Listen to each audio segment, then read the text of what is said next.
मीनापुर गांव में रामलाल अपनी बेटी के साथ रहता था। उसकी आर्थिक हालात बहुत खराब थे। वो बहुत गरीबी में जीवन व्यतीत कर रहे थे। उसके घर जमींदार घनश्याम आता है। रामलाल, बाहर निकल। तुझे कर्ज दिए हुए सालों बीत गए हैं, तूने अभी तक मेरे पैसे नहीं लौटाए।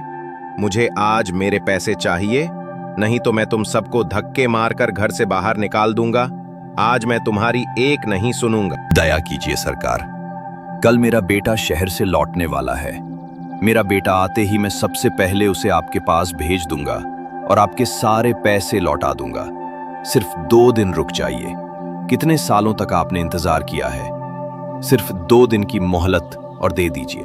बस अब बहुत हो चुका, तुम्हें बहुत मोहलत मिल गई। हर बार तुम यही बोलते हो कि तुम्हारा बेटा आने वाला है। सालों बीत गए लेकिन तुम्हारे बेटे ने गांव में कदम तक नहीं रखा। लगता है तुम मेरे पैसे लौटाना ही नहीं चाहते और ना ही तुम्हारा कोई बेटा आने वाला है। मैं अब कुछ नहीं सुनूंगा।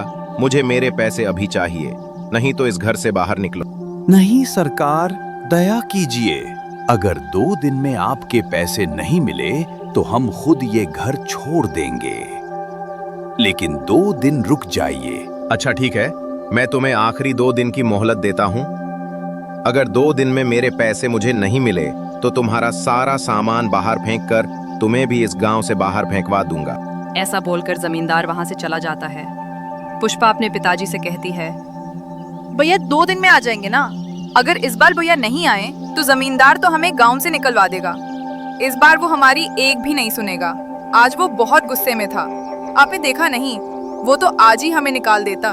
तुम फिक्र मत करो बेटी, अमर ने कहा है वो आता ही होगा और उसने पैसों का इंतजाम भी कर लिया है। वहां आते ही मैं जमींदार के सारे पैसे लौटा दूंगा, फिर फिक्र करने की कोई बात नहीं। 2 दिन बीत जाते हैं। 2 दिन के बाद रामलाल के घर एक आदमी आकर बोलता है, अरे रामलाल, गजब हो गया। जिस कारखाने में तुम्हारा बेटा काम करता था उस कारखाने में बहुत भीषण आग लगी थी, जिसमें उस कारखाने में काम करने वाले जितने भी लोग थे सारे के सारे बर बहुत बुरी तरह से जल गए और खबर मिली है कि उसमें से कोई नहीं बचा और इस कारखाने में तुम्हारा बेटा भी काम करता है। ये सुनकर रामलाल के ऊपर दुखों का पहाड़ टूट पड़ता है। 2 दिन बाद उनके गांव में एक आदमी सूटकेस लेकर आता है। अरे भाई साहब, जरा सुनिए तो, ये रामलाल का घर कहाँ है? क्या आप मुझे बता सकते? तुम कौन हो और कहां से आए हो? इस गांव के तो नहीं दिखते। आप तो भी जानते ही होंगे कि रामलाल के बेटे के कारखाने में आग लगने की वजह से मृत्यु हो गई थी। बेचारा दूसरे दिन गांव आने ही वाला था। उसने इतने सालों तक बहुत मेहनत करके बहुत सारा धन जमा कर लिया था। वो सब लेकर घर आने वाला था। उससे पहले ये दुर्घटना हो गई और कारखाने के मालिक ने उनके परिवार वालों के लिए भी पैसे दिए हैं। मैं उसके वही पैसे उसके पिताजी रामलाल जी को देने आया। ये सुनकर जमींदार के मन में लालच जाग जाता है और वह सोचता है, क्यों ना मैं इसे बोल दूं कि मैं ही रामलाल हूं और इससे पैसे ले लूं। वैसे भी रामलाल ने मुझे कर्जा लिया है, वो खुद तो मुझे चुकाने से रहा। मैं इसी से ही पैसे ले लेता हूं, जिससे मुझे कर्ज का पैसा भी मिल जाएगा और मेरा काम भी बन जाएगा। इसके लिए मुझे इसे यहीं से भगा देना होगा, ये रामलाल तक पहुंच ही ना पाए। अरे भाई, मैं ही रामलाल हूं और जिसकी बात तुम कर रहे हो वो मेरा ही बेटा था। अच्छा हुआ भाई साहब, आप मुझे यहीं पर मिल गए, वरना मुझे पूरे गांव में कहां कहां भटकना पड़ता। ये लीजिए आपकी अमानत, अब मैं चलता हूँ। ये कहकर वो आदमी वहां से चला जाता है और जमींदार वो सूटकेस लेकर अपने घर चला जाता है। और जैसे ही वो सूटकेस खोलकर देखता है उसमें ढेर सारे पैसे होते हैं। जमींदार ये देखकर बहुत खुश हो जाता है। मुझे तो कुछ समझ में नहीं आ रहा, अब हमारा गुजारा कैसे होगा? हम तो पूरी तरह से अमर के भरोसे पर थे, लेकिन पता नहीं ईश्वर ये कैसी परीक्षा ले रहा है। अमर ही तो हमारा सहारा था, भगवान ने उसे भी हमसे छीन लिया। भगवान इतने कठोर दिल कैसे हो सकते हैं? कभी कभी लगता है कि ईश्वर है ही नहीं। अगर होते तो हमारे साथ इतना सब नहीं होता, जबकि हमने किसी का कुछ नहीं बिगाड़ा। पुष्पा दूसरों के घर में काम करने और खाना बनाने का काम करने लगती है। इसी तरह से कुछ दिन बीत जाते हैं। एक दिन पुष्पा पानी लेने जमींदार के कुएं पर जाती है और उसी दिन जमींदार के दोस्त का एक लड़का जमींदार के घर आता है। वो पुष्पा की ओर देखता है और पुष्पा को पसंद करने लगता है और जमींदार से बोलता है, क्या आपने पहचाना? मैं आपके दोस्त हरिवंश राय का बेटा हूँ। मेरा नाम रोहन है। अरे बेटा रोहन, तुम कितने बड़े हो गए हो। तुम्हें जब पिछली बार देखा था तो तुम बहुत छोटे थे, इसलिए चेहरा थोड़ा पहचान नहीं आया। बोलो बेटा, कैसे आना हुआ? वो क्या है ना चाचा जी, दरअसल पिताजी ने एक जमीन का सौदा करने के लिए मुझे यहाँ भेजा था। वही जमीन देखने के लिए मैं आया था। इस सिलसिले में आपसे भी थोड़ी बात करनी थी। अच्छा, तो तुमने अभी कारोबार भी संभालना शुरू कर दिया है? चाचा जी, थोड़ा बहुत मैं भी कारोबार देख लेता हूँ। अब पिताजी से ज्यादा काम नहीं हो पाता। अब उनकी उम्र हो चुकी है, इसलिए ज्यादातर काम मैं देख लेता हूँ। ये तो अच्छी बात है बेटा। आपसे एक बात पूछनी थी। चाचा जी, दरअसल मैं जब आ रहा था तो कुएं पर मैंने एक लड़की को देखा। क्या आप बता सकते हैं कि वो लड़की कौन है? जब मैं आ रहा था तो आपके घर के सामने जो कुआं है, इस कुएं पर मैंने एक लड़की को पानी भरते देखा। क्या आप बता सकते हैं वो कौन है? रुको रोहन, बेटा तुम चाय पियो, तब तक मैं देख कर आता हूँ। जमींदार बाहर जाकर कुएं की ओर देखता है तो कुएं पर उसे खुद की ही लड़की रानी दिखाई देती है। पुष्पा वहां से जा चुकी होती है। अरे रोहन बेटा, जिस लड़की के बारे में तुम पूछ रहे हो वो मेरी ही बेटी। अच्छा अच्छा, ठीक है चाचा जी, मुझे लगा। जाने दीजिए, छोड़िए। आप बताइए, आप कैसे हैं? रोहन बात को पलट देता है, लेकिन जमींदार को इस बात पर शक हो जाता है। मुझे लगता है रोहन बाबू को मेरी लड़की पसंद आ गई है। ये तो बहुत अच्छी बात है। और मेरी लड़की इतने बड़े खानदान में चली जाएगी तो उसका तो नसीब ही चमक जाएगा। इतने अमीर लोग मुझे और कहीं नहीं मिलने वाले। इतना सोचकर जमींदार मन ही मन बहुत खुश हो जाता है। तभी रोहन बोलता है, चलिए चाचा जी, मैं अब निकलता हूँ, मुझे देर हो रही है। नहीं नहीं बेटा, 1-2 दिन रुक कर जाओ। जरा गांव की भी शुद्ध हवा में रहो। शहर तो रोज ही रहते हो। हमें भी थोड़ा मौका दो तुम्हारी खातिरदारी करने का। नहीं चाचा जी, इस बार नहीं। अगली बार आऊंगा तो रुकूंगा। ना कहकर रोहन वहां से चला जाता है। घर जाकर अपने पिताजी से कहता है, पिताजी, मैंने गांव में एक लड़की देखी है और मुझे उसी से शादी करनी है। मुझे वो लड़की बहुत पसंद आई। अरे बेटा, तुम किसी लड़की की बात कर रहे हो? पिताजी, वो आपके गांव के दोस्त हैं ना, जिनके यहाँ आपने मुझे आज भेजा था। उन्हीं की लड़की से मुझे शादी करनी। अरे वाह, ये तो अच्छी बात है। वो तो मेरा बहुत अच्छा दोस्त है, वो बिल्कुल मना नहीं करेगा। मैं कल ही उसके पास जाकर शादी की बात करता हूँ और वो भी ये सुनकर बहुत खुश होगा। दूसरे दिन रोहन के माता पिता और रोहन जमींदार के यहाँ आते हैं। अरे मेरे दोस्त हरी, बहुत दिनों बाद आज मिल रहा है। तू तो बहुत बड़ा आदमी हो गया है यार। याद है हम दोनों ने साथ में ही कारोबार शुरू किया था। आज तू कहां से कहां पहुंच गया। आज तो तूने मुझे बहुत खुश कर दिया, जो अपने पूरे परिवार के साथ मेरे घर आ गया। मैं तुझे देखकर बहुत खुश हूं। अरे घनश्याम, रोहन की वजह से हमें अभी आना ही पड़ा। दरअसल रोहन को तुम्हारी बेटी बहुत पसंद आ गई है और वो उससे शादी करना चाहता है। उसी की बात करने के लिए हम यहाँ आए हैं। ये सुनकर जमींदार बहुत खुश हो जाता है। हाँ हाँ हरी, ये तो बहुत अच्छी बात है। तुमने आज मेरा दिल ही खुश कर दिया। हमारी दोस्ती आज रिश्तेदारी में बदलने जा रही है। इससे ज्यादा खुशी की बात और मेरे लिए क्या हो सकती है। चलो अभी अपनी बेटी को बुलाओ। हमने उसे देखे बरसों हो गए। जब हमने उसे देखा था तो वो 5 वर्ष की थी। तभी घनश्याम अपनी बेटी को आवाज लगता है और बोलता है, अरे बेटा रानी, जरा यहाँ तो आना। जैसे ही रानी बाहर आती है, रोहन उसे देखकर दंग रह जाता है और बोलता है, अरे चाचा जी, जिसे मैंने उस दिन देखा था, ये वो लड़की नहीं है, वो लड़की कोई और थी। ये आप क्या बात कर रहे हो रोहन बाबू? आपने उस दिन जिसे देखा था, ये वही लड़की है। ठीक से देखिए, शायद आप भूल गए। ये वही लड़की है जो उस दिन कुएं के पास खड़ी थी। नहीं चाचा जी, मुझे अच्छी तरह से याद है। मैंने गुलाबी रंग के सलवार सूट में एक लड़की को देखा था। इतना सुनकर जमींदार सोच में पड़ जाता है। कहीं रोहन बाबू ने उसे फटीचर रामलाल की लड़की पुष्पा को तो नहीं देख लिया। उस दिन वही थोड़ी देर पहले वहां पानी भरने आई थी और शायद रोहन बाबू उसी की बात कर रहे हैं। नहीं नहीं, मैं ऐसा बिल्कुल नहीं होने दूंगा। मुझे कुछ करना होगा। मुझे कुछ भी करके रामलाल और उसकी पूरे परिवार को इस गांव से भगा देना होगा, इससे पहले कि रोहन बाबू उसे गांव में जाकर ढूंढ ले। ठीक है, रोहन बाबू, अगर ऐसी बात है तो मैं खुद उस लड़की को आपके लिए ढूंढ कर लाऊंगा। आप चिंता मत कीजिए। रोहन, तुम ये क्या बात कर रहे हो? हम तुम्हारे कहने पर आए थे। तुमने कहा था कि तुम्हें घनश्याम की लड़की पसंद आई है और हमें घनश्याम की लड़की बहुत ज्यादा पसंद है, और तुम पता नहीं किस लड़की की बात कर रहे हो। हमें तो यही लड़की पसंद है और मेरी यही इच्छा कि मेरे दोस्त के यहाँ ही तुम्हारा रिश्ता हो। और रानी में क्या कमी है? बहुत अच्छी लड़की है बेटा। पर पिताजी, मुझे उसी लड़की से शादी करनी है जिसे मैंने उस दिन कुएं पर देखा था। चलो घनश्याम, अब हम चलते हैं। तुम्हें हमने तकलीफ दी, उसके लिए हमें माफ कर देना ना। नहीं हरी, इसमें तकलीफ कैसी? शायद मेरे ही सुनने या समझने में गलती हो गई, पर मैं कोशिश करूंगा कि उस लड़की को जल्द से जल्द ढूंढ दूं। इतना कहकर हरी और रोहन अपने घर चले जाते हैं और घर जाकर हरी अपने लड़के रोहन से बोलता, अरे रोहन, तुमने इतनी बड़ी गलतफहमी कैसे कर दी? पता नहीं मेरे दोस्त घनश्याम को कितना बुरा लगा होगा। पर पिताजी, मैंने जिस लड़की को देखा था वह घनश्याम जी की लड़की नहीं थी, वह कोई और थी। और पिताजी, मैं ऐसे ही किसी भी लड़की से शादी नहीं कर सकता। मैं उस लड़की से ही शादी करना चाहता हूँ जिसे मैंने उस दिन देखा था। पर रोहन, बात वो नहीं है। बात ये हो रही है कि मेरे दोस्त का तुमने अपमान किया है, और तुम कहाँ किसी लड़के की बात कर रहे हो? तुम्हें इससे अच्छी लड़की और कहीं नहीं मिलेगी। तुम्हें इसी से शादी करनी होगी। नहीं पिताजी, मैं रानी से बिल्कुल शादी नहीं करूंगा। पर तुम जिस लड़की की बात कर रहे हो उसका कोई अता पता नहीं है। कहाँ ढूंढोगे तुम उसे?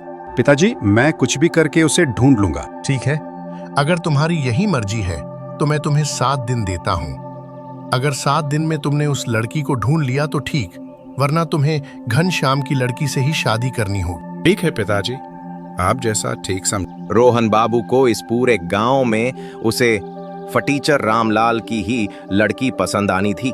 मैं यह बिल्कुल नहीं होने दूंगा। कहाँ वह भिखारी की लड़की और कहाँ मेरी बेटी। उन्होंने उसे भिखारी लड़की के लिए मेरी लड़की को ठुकरा दिया। यह मैं कभी नहीं होने दूंगा। मेरी बेटी की जगह वह पुष्पा कभी नहीं ले पाएगी। मैं ऐसा होने नहीं दूंगा।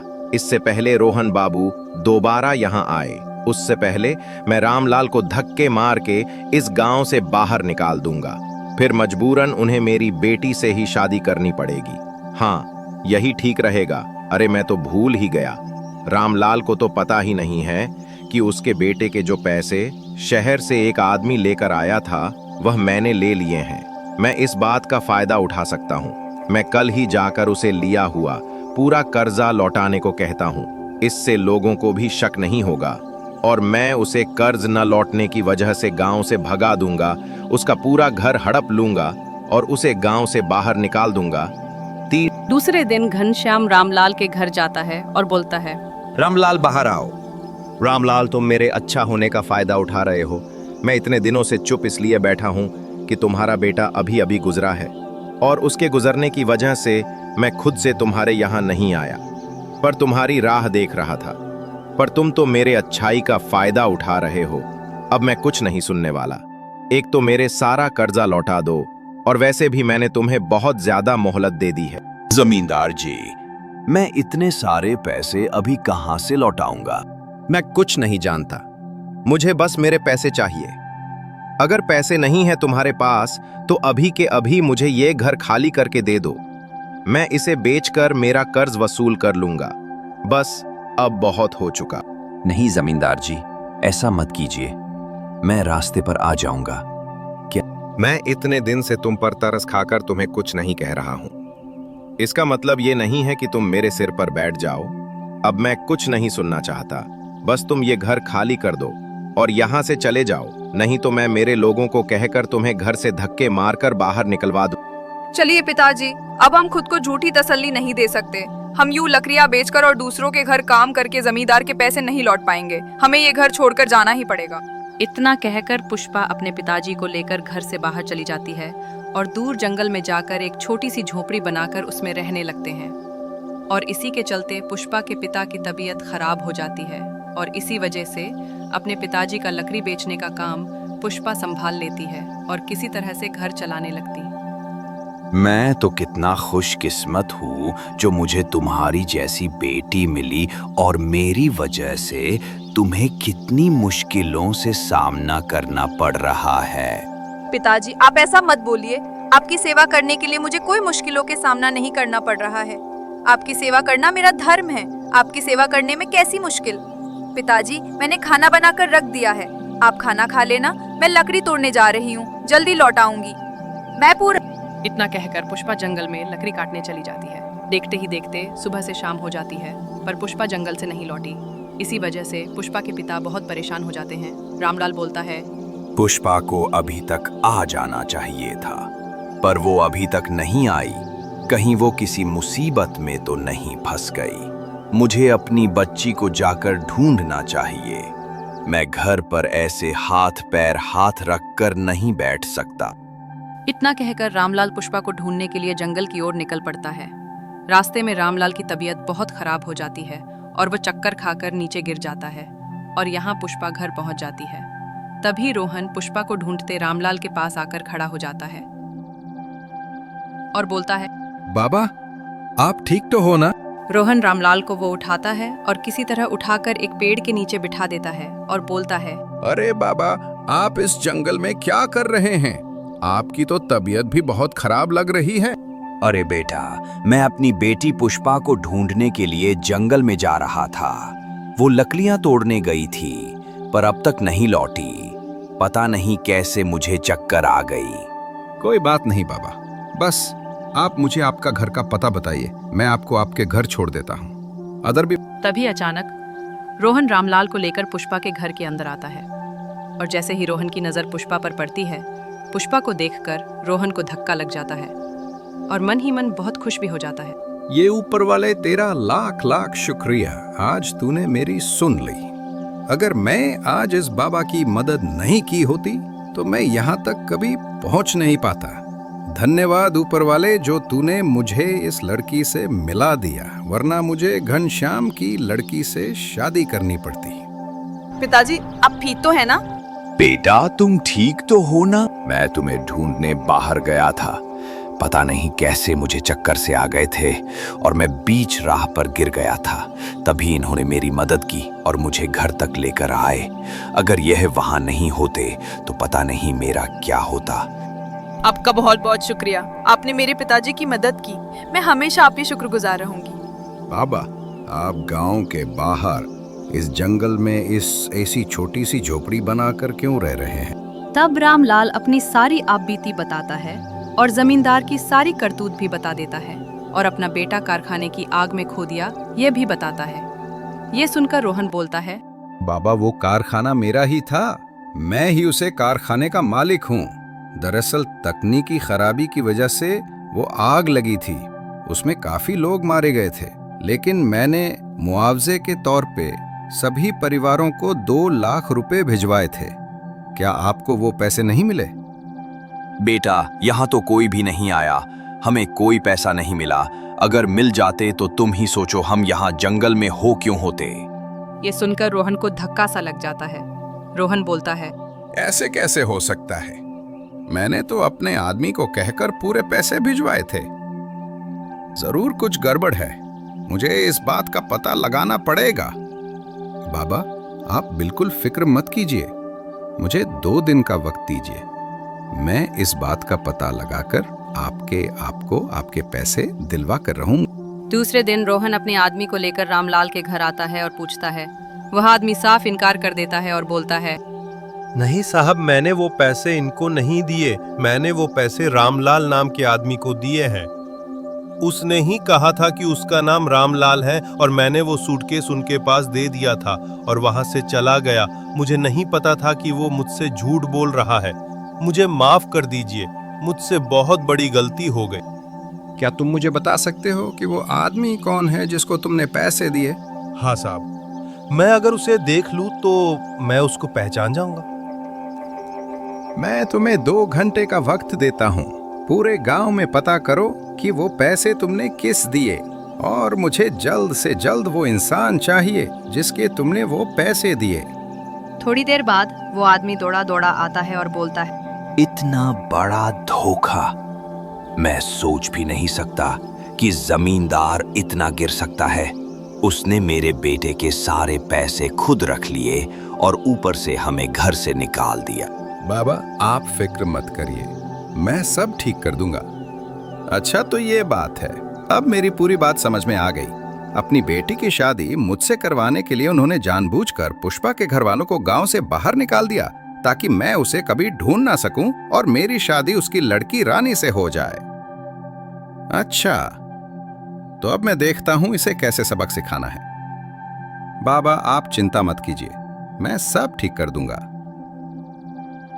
जमींदार को कैसे सबक सिखाना है आप सब मुझ पर छोड़ दीजिए, मैं सब ठीक कर दूं। फिर रोहन अपने आदमी को लेकर जमींदार के घर जाता है। जैसे ही जमींदार उसे आदमी को देखता है, हक्का बक्का रह जाता है। तभी वह आदमी बोलता है, साहब यही है जिसने मुझे कहा था कि ये रामलाल है, मैंने इसी को पैसे दिए थे। यह सुन जमींदार के पसीने छूट जाते हैं। वह रोहन के सामने बहुत शर्मिंदा हो जाता है। चाचा जी ये सब आपने किया है, मुझे तो यकीन नहीं होता। आपने एक गरीब आदमी के हक का पैसा उससे छीन लिया। आपको पता है अमर के पिताजी को कितनी तकलीफ झेलनी पड़ रही है, और इतना ही नहीं आपने उनसे पैसे लेकर भी उन्हें इस गांव से बाहर निकाल दिया। आपने तो इससे सारे पैसे ले लिए थे, फिर आपने ऐसा क्यों किया? जवाब दीजिए। रोहन बेटा मुझे माफ कर दो, मुझसे गलती हो गई। मैं पैसों के लालच में आ गया था और अपनी बेटी के मोह में अंधा हो गया था, इसलिए मैंने ऐसा किया। जब तुमने उस लड़की के बारे में बताया तभी मैं पहचान गया था कि वो लड़की कोई और नहीं पुष्पा ही थी। इसलिए मैंने ये चाल चली और पुष्पा और उसके पिताजी को इस गांव से निकाल दिया ताकि तुम्हें वो लड़की नहीं मिले और मजबूरन तुम्हें मेरी बेटी से शादी करनी पड़े।